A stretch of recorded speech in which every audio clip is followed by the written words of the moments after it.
Hey everybody, welcome back to BK's Bullets. Today we're going to be talking about Crisis on Infinite Earths Part 1. This is the episode from Supergirl.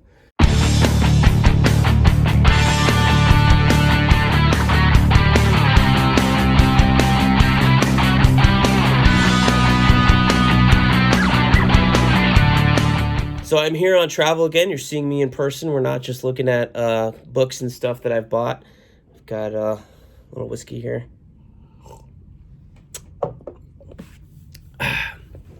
So hopefully, just did another video. Hopefully, won't be as raspy on this one. So it aired on Sunday night. In about 20 minutes or so from this recording, part 2 is coming on. I think I'm going to watch it live. I watched part 1. I bought it from iTunes. And I watched it on the plane this morning on the way here to my travel destination. And boy, was I pleased as punch that I did that. So first of all, Crisis on Infinite Earths. Let's get a little primer here. This was not the first comic crossover, but this was the first big event crossover that, did major things for these universes that, worlds lived and worlds died. Like, that was the whole thing. 12 issues came out between, I think, like 85 and 86, written by Marv Wolfman, drawn by George Perez. And it's been collected to death 1,000 times. It's probably on your bookshelf right now if you're a comic fan. If it's not, go seek out a copy. Surely it's in your local library. Or if you know a bigger comic nut than yourself, they probably have one, so go borrow it from them. It is pretty heavy reading. It is 1980s Marv Wolfman, so there are a lot of thought balloons, a lot of speech balloons, a lot of narration, caption boxes. It is a dense read. And it is 12 issues of that. So on top of the dense reading from 1980s Marv Wolfman, you have the dense artwork of, in his prime, kicking ass, taking names, George Perez. And it's a testament to the work that those two guys did in those 12 issues that they are making a crossover of it. So the comic series, basically, the plot is the Monitor comes in and tells everybody you need to save the multiverse. The Anti-Monitor is coming. There's an antimatter wave that is destroying everything. All that, I think, is explained in like the first 1 or 2 issues. And then over 12 issues, we establish a group of heroes from different Earths to battle together and fight the Anti-Monitor and eventually save the universe. So I don't know if this is going to happen on the CW show, so it's not really a spoiler for the CW shows, but I'm kind of thinking we're going that way.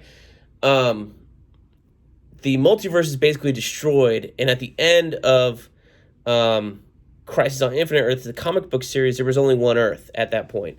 So before you had Earth 1 or New Earth, whatever, Earth 2, which is where the Golden Age, World War II characters were hanging out, and then you also had Earth X, with all the Nazi fighting characters. They were just the Shazam Earth. DC had bought up the rights to the Shazam character, Captain Marvel at the time. They also bought Charlton Comics, who had characters like the Bulleteer and Blue Beetle. So they kind of had all these disparate worlds of books they were publishing or wanted to publish, and it was kind of confusing for readers. So Marv Wolfman came up with this idea to bring everybody together and kind of form it into one Earth. And if you read, he's done a lot of interviews over the years talking about this and how the story changed and what he originally wanted to do. But out of Crisis on Infinite Earths, you have pretty much the launching pad for the 80s comic book boom. Frank Miller's Dark Knight comes at the same time. Watchmen comes out at the same time. V for Vendetta is like finishing up or coming out at the same time.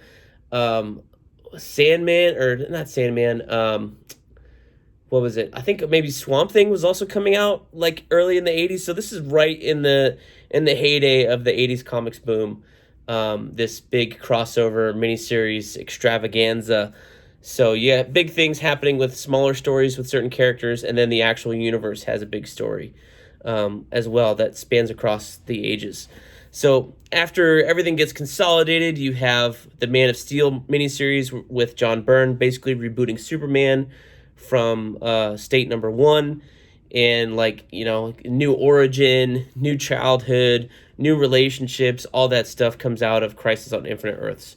So if you're talking DC continuity, before the New 52, everything was, you were talking pre-crisis or post-crisis. Crisis also has an effect on Batman. We don't get a reboot from him, but we do get, I think because we had year 1 and year 2 coming out around the same time, we do get a revised Jason Todd. Jason Todd, before Crisis on Infinite Earths, was basically a replacement of Dick Grayson with the exact same origin, another acrobat with his parents killed. He also had like blonde hair. So Crisis on Infinite Earths comes, you get a new origin from him. Batman finds him at, post-Crisis Jason stealing tires off the Batmobile, takes him under his wing, and then he dies, a couple years later, I think in 89. So lots of changes for lots of characters come out of Crisis.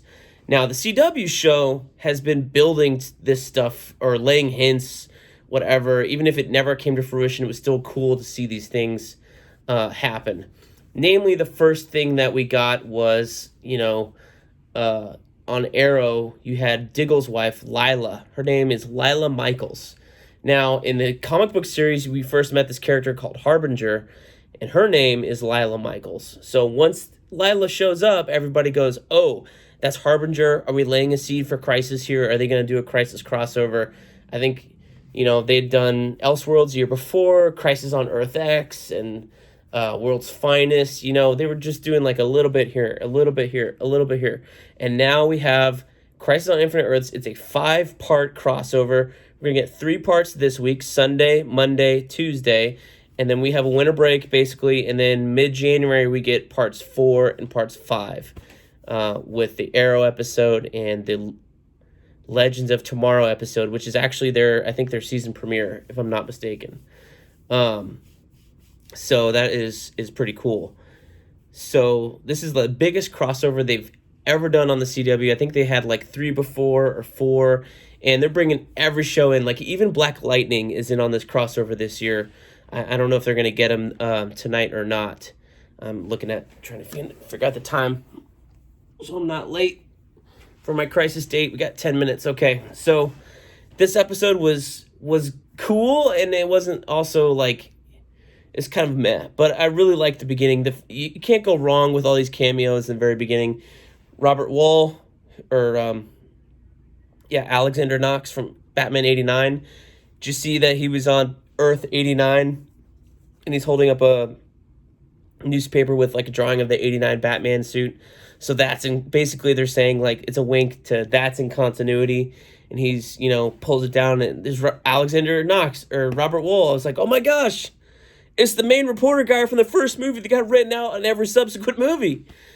He's been a big proponent of that film for a long time, so I'm not surprised that he got the nod. He's also probably the least working actor out of all those people that were in that movie, so he would take the gig, I guess. Then we go over to Earth 66, and we get Burt Ward, who was Robin in the 66 show, and he's got a line that's pretty cool. We saw all this. We saw Burt Ward shooting his scene, I think, from paparazzi shots. Obviously, he's an old dude. He doesn't fit into the Robin suit anymore. But the fact that they included him here is really cool, and also a wink and a nod that the Batman 66 show is in continuity with all this other stuff. Then the biggest surprise for me was we went over to I don't know what Earth it was, if it was 86 or 68, but basically the Titans universe is a wink and a nod. The streaming shows, wink and a nod, are in continuity with the Arrowverse too, because you saw Hawk and you saw Jason Todd there getting hit by the Crisis Wave, so that was pretty neat. It's probably just they pulled shots from the season 2 show I haven't watched yet, but that's cool. Just a cool throwaway thing. But that's pretty much what started it all with this episode, and that was a cool way to kick it off to get fans really, really excited. Then you have the Monitor pulling everybody together. We did see Pariah, which is the Nash Wells character. So in the comic books, and they did talk about it here in this episode, because I had forgotten. I was trying to explain it to Jim yesterday via text, and I kind of forgot what the hell Pariah had done, but he was being punished for doing something. He had to go and witness all the death and destruction that this antimatter wave was pushing out. And he said it here. He said he freed the anti-monitor. So I think that's what he also did in the comics. But if you look at the costumes from the series, they're nailing it with these other characters like Lila Michaels. She doesn't have the helmet or the headdress or anything, but her costume is a pretty good representation of what it was in the books. Pariahs is even better, in my opinion. It's really damn good. The Monitor has had a pretty accurate costume for the last season when he showed up in the Elseworlds crossover. That was really cool. LaMonica Garrett doing a great job. The Monitor in Crisis, if I'm remembering correctly, I've only read it, I think, twice. He does talk, so it's not unusual that he's talking to people here. But I think at a later date, he either gets killed in that series or something else like that. So we'll see what happens. So we haven't met the Anti-Monitor yet in this series. But I'm hyped up for this, man. This is pretty cool. And, 5 episodes, it's a big commitment. It's big storytelling they're doing. It's a big swing.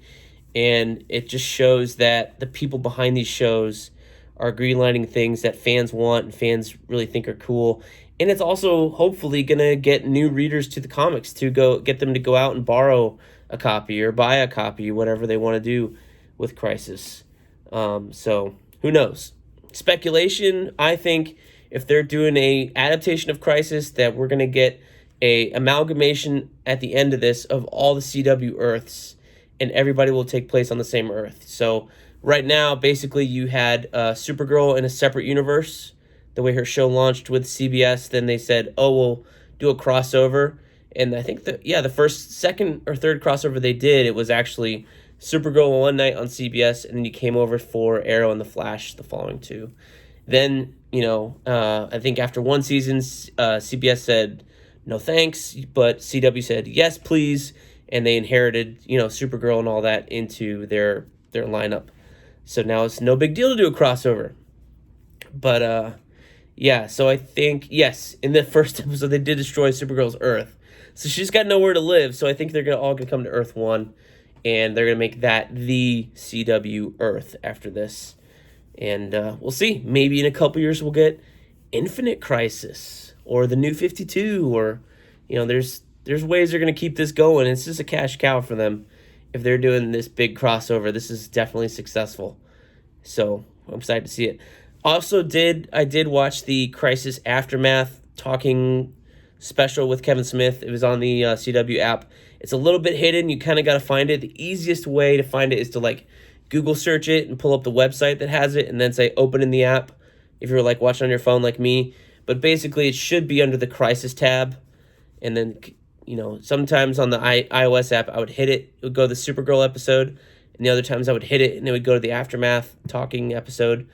But it's Kevin Smith, Mark Bernardin's on there, Mark Guggenheim, the actress who plays Mia Smoke, Oliver's daughter's on here. And, they're just talking about stuff. It's fun. Kevin Smith, I love his podcast with Mark Bernard, Fat Man Beyond. He's got a lot of energy. He loves this stuff.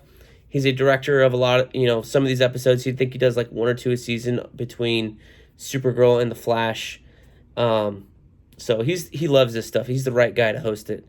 So there's a lot of passion from him. And it's not, it comes off as fake a little bit because he's cheesy. He loves these weird puns, but he's got a lot of passion, and it's a fun watch. But, we didn't even talk about the death of Oliver. At the end of the first episode. Are you kidding me? There's an episode of Arrow coming up. And that's not even the finale of Arrow. There's an episode of Arrow that's part of this crossover. And there's an episode of Arrow after the crossover ends that's supposed to be the series finale. And Oliver dies in the first episode? I did not see that coming, and I think that's everybody figured out, oh, he's either going to die in Crisis or he's going to die in the series finale. But nobody thought that they were going to kill Oliver Queen at the end of the first episode. So that was the big twist of this episode, and that got me hyped for part 2, because after that, anything can happen. Because we all thought he was going to be dragged out and be the main leader of the crossover the way he has been in seasons past. So we shall see. We shall see. They've been teasing that Flash is also supposed to die since episode 1 of season 1 of The Flash, that he's supposed to die in this Crisis. I don't think that will really happen. We'll see. I think it won't happen mainly because they lost Wally. The actor didn't want to, or his contract was up, whatever. We don't have Wally West on that show anymore. You can't have a show called The Flash and not have a Flash on there. So there's nobody to pass the mantle to. Elongated Man's not going to get his own show. But apparently they are doing the Canary show, and that takes place in 2040, which makes me less inclined to watch it, honestly. I'd rather watch Black Lightning. And Black Lightning is a great show. I'm trying to catch up on that. He's also going to be in this crossover. I think you don't need to watch any of his episodes, but his series is a lot of fun too. It's on Netflix. Then go watch it on the CW app. So thank you guys for watching. We'll do another episode here after this one's done, I think. Crisis. It's Crisis Week, baby. Anyways, thanks you guys for watching. Like, comment, subscribe, hit the bell, all that nonsense that everyone else tells you to do. Thanks for supporting the channel. We will see you guys next time in the funny pages.